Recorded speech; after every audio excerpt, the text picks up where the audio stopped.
तुम्हीही तुमच्या बाळाला झोळणीमध्ये झोपी घालता का? तर आता सावधान व्हा, जाणून घ्या त्यामागचं कारण काय आहे. कारण तुम्ही जर सतत असंच करत राहिला तर कदाचित बाळाला दगावू सुद्धा शकते. तर झोळणीमध्ये बाळाला झोपवू नये. तर यामुळे बऱ्याचशा केसेस अशा घडलेल्या आहेत की बाळाला दूध पाजणं आणि झोपी घातलं झोळणीमध्ये, तर बाळाला काही ताप आलेला नव्हता, बाळाला काही चावलेलं नव्हतं, बाळाला कुठलाच आजार नव्हता आणि थोड्या वेळाने बघितलं तर बाळ हे दगावलेलं आहे. तर अशा बऱ्याचशा केसेस घडलेल्या आहेत. तुमच्याही कुठे ना कुठे तुमच्या नक्कीच एक वेळेस तरी ऐकण्यात आलं असेल. तर त्यामागचं कारण नेमकं आहे की बाळाला झोळणीमध्ये झोपी घालायचं नाही.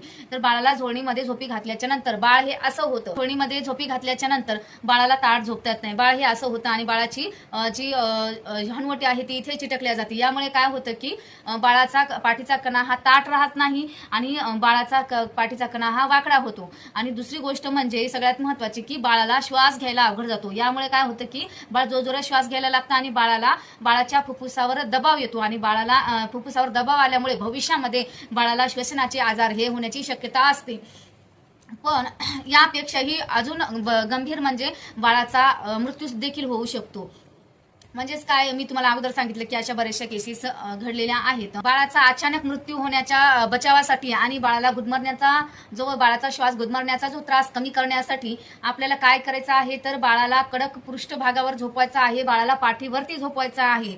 यामुळे काय होईल की बाळाची झोपण्याची जी स्थिती आहे ती योग्य राहील आणि बाळाला कुठल्याही प्रकारचा प्रॉब्लेम होणार नाही. एखाद्या वेळेस बाळाला आपण झोळणीमध्ये टाकलं तर बाळ असं होतं, तर त्यावेळेस काय होतं की बाळानं जर का दूध पिलं असेल आणि त्याला जर का गुळणी आली तर ती गुळणी सुद्धा फुफ्फुसामध्ये जाऊ शकते, श्वास नलिकेमध्ये सुद्धा जाऊ शकते आणि बाळाचा मृत्यू होऊ शकतो. तर ह्या तुमच्या ओळखीच्या प्रत्येक आई बरोबर हा व्हिडिओ नक्की शेअर करा, जेणेकरून कुणाला तरी याचा नक्की फायदा होईल. तर अशाच छोट्या आणि महत्त्वाच्या गोष्टीसाठी भेटूयात पुढच्या व्हिडिओमध्ये. तोपर्यंत श्री स्वामी समर्थ.